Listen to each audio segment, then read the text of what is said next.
felt like it was a pretty strong bike all the way around. I was really impressed with how it climbed, especially in tight areas, and how well it ascended or descended, both fast and slow speed. I always felt comfortable in the cockpit, and I never felt like the bike was out of control. The frame was a little bit larger than the frame I might normally ride, and I still felt completely in control of the bike.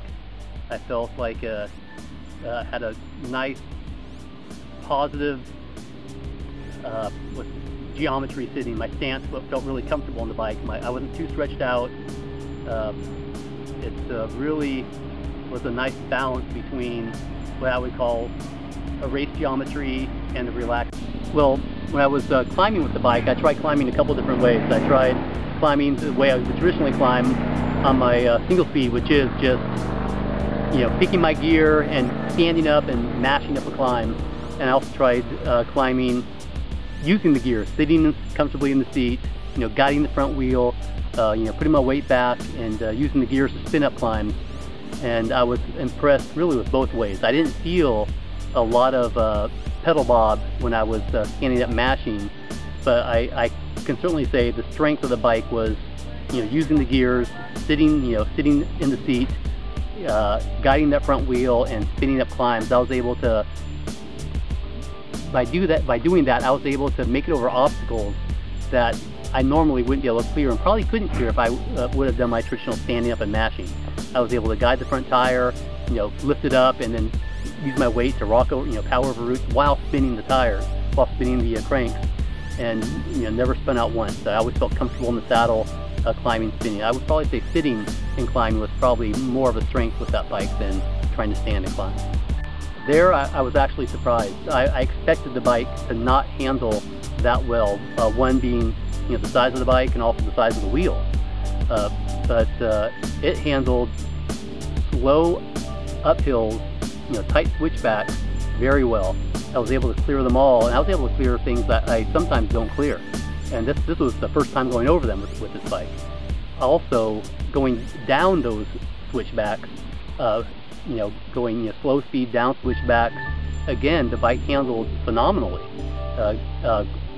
Going over, you know, technical terrain, rocks, roots, I was able to, you know, maneuver the bike easily, whereas I was initially afraid. I went into it kind of a negative attitude. Oh, the bike's going to probably control me. I'm not going to control the bike.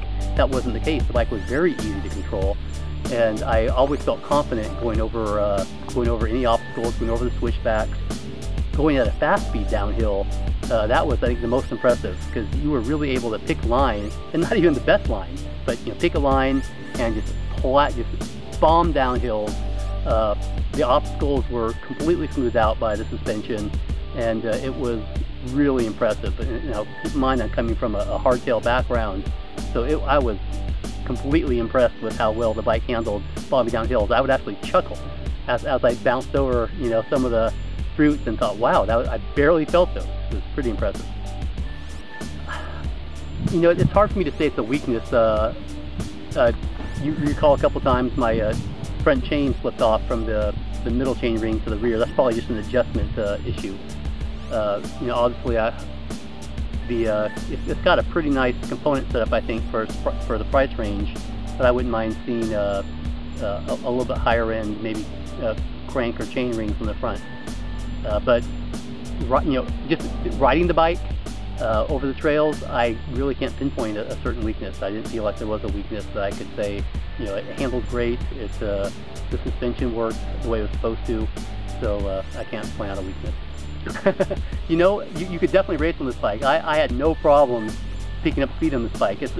I felt like the geometry when I was on it was it's kind of in between what I would call a relaxed geometry and a hunched over race geometry, where you want, you know, you're kind of geared for speed.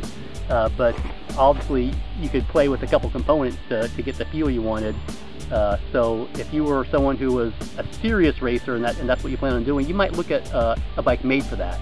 But if you were someone who you just loved riding the bike on a weekend basis, big rides here and there, heading to the mountains, and sure, you might race every now and then, just like you might do a fun run, 5K every now and then, this bike could certainly handle it. Honestly, I think this bike fits a wide range of possible riders. I consider myself an intermediate to advanced rider. I do a lot of riding, do a lot of racing. I probably ride over 3,000 miles a year on a mountain bike. And this bike would be fine for somebody like myself. I think it's more an issue of a budget. I mean, I understand the bike comes in at around $2,000, and I would think someone who was running intermediate, if you were a beginner looking to get a solid first bike, I mean, this would be a great bike. Just know that you're going to have to take care of those components. You're going to have to do some adjustments to your derailleur. You're going to have to take care of know how to take care of your suspension. Keep the stanchions clean, that sort of thing.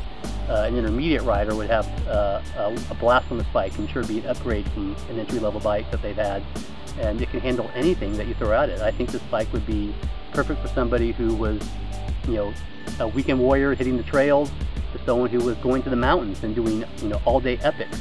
Because it really is a comfortable ride. It climbs well, it descends well. I mean, that's really what you want in a all-around bike.